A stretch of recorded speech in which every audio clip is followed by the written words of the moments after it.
medical image recognition. That's fantastic area, right? Again, some mistakes, some fabulous progress, no question. In terms of helping hand, how do you find the professionals? This time we're talking about doctors, we're talking about medical technicians. How you think we are embracing this helping hand, this robotic kind of enhancing, augmenting help from AI?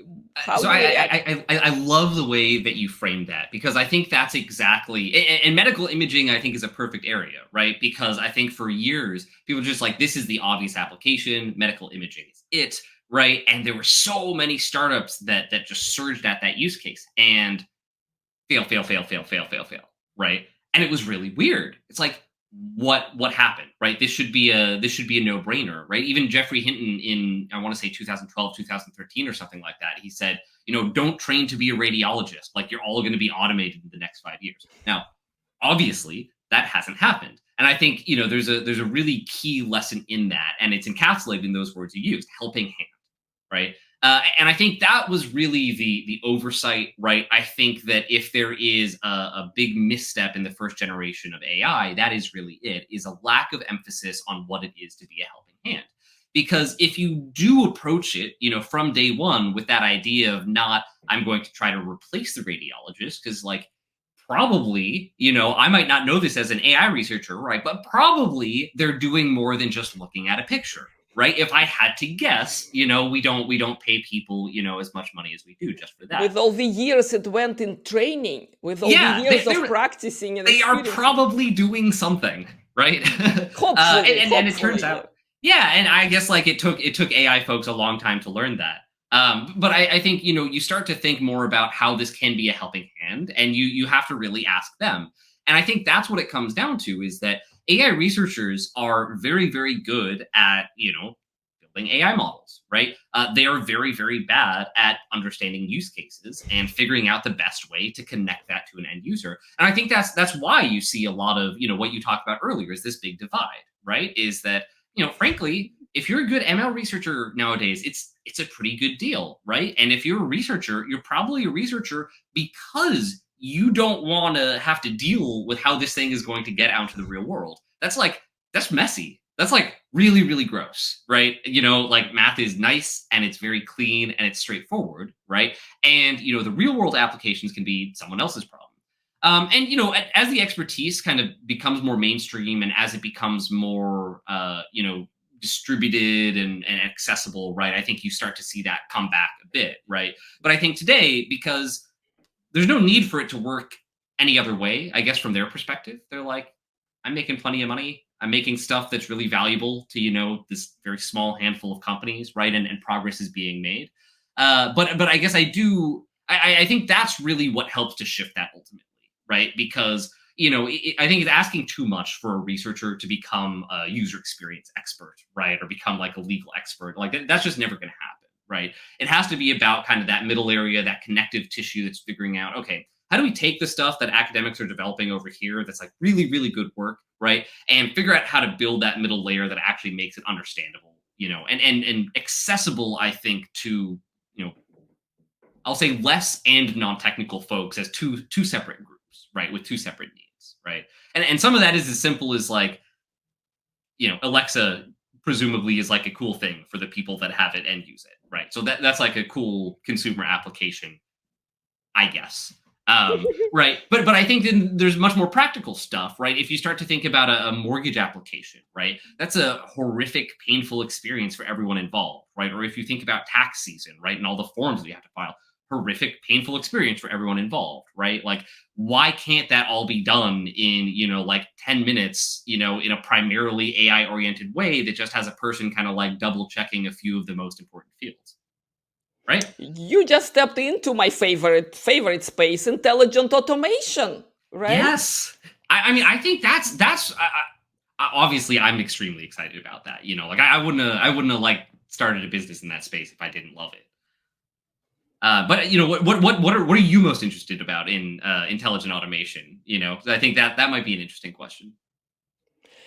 It's it's the breadth and depth Okay, it's going from very simple scenario you just described, just to speed up mortgage application, just to help people who are day to day have to check number of forms, number of screens, and just living their lives in this, like, buried in the untechnology, unhuman environment. How about that, right? So Yeah. empathy to those people, all right, that makes me, being excited about it. Very simple task, and yet so many companies still behind on this. Not even a question, right?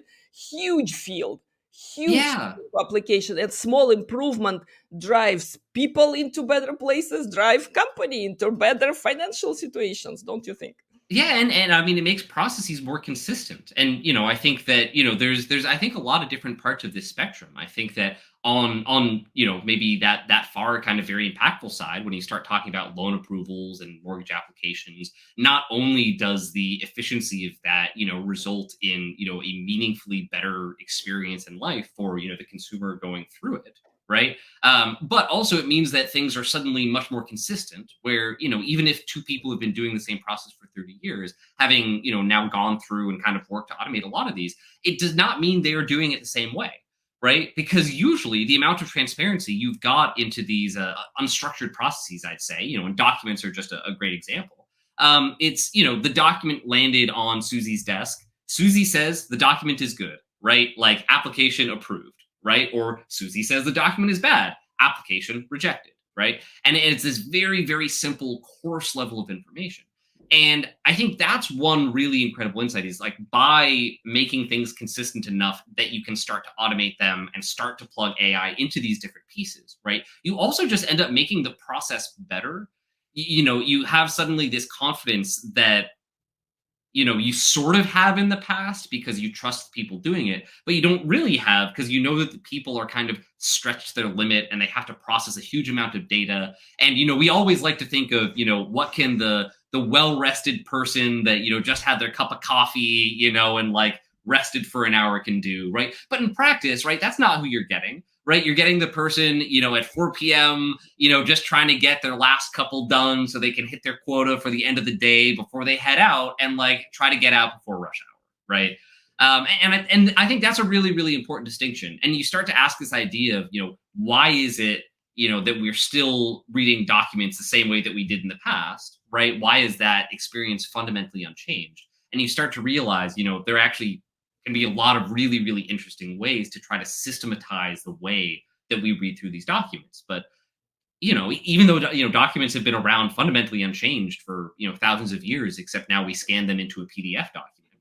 I think there has been a really meaningful change in that, in the state of AI, just in the last couple of years, right, where we can get after that stuff very, very effectively. And I think a human still can and should be involved in that process. But they can be 10 times more efficient today. And we can safely and happily delegate, because again, somewhere else I read that human brain, as capable as we are, we're not created to go through 1,000 emails and going through Right. 1,000 documents. We're That's not. not our strength.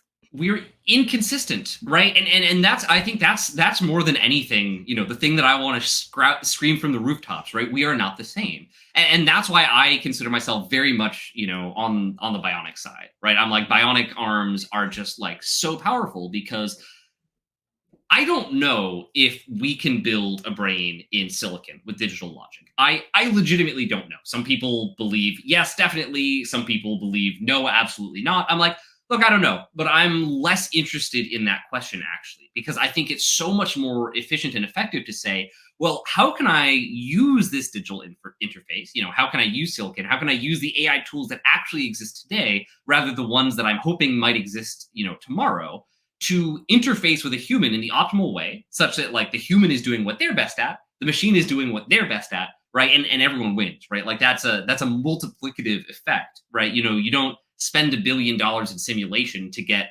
one human, right? Like we've got billions of humans, right? Like humans are great, like the human mind is an incredible thing. But you start to think, maybe it's not worth $1 billion to create one more person in silicon, right?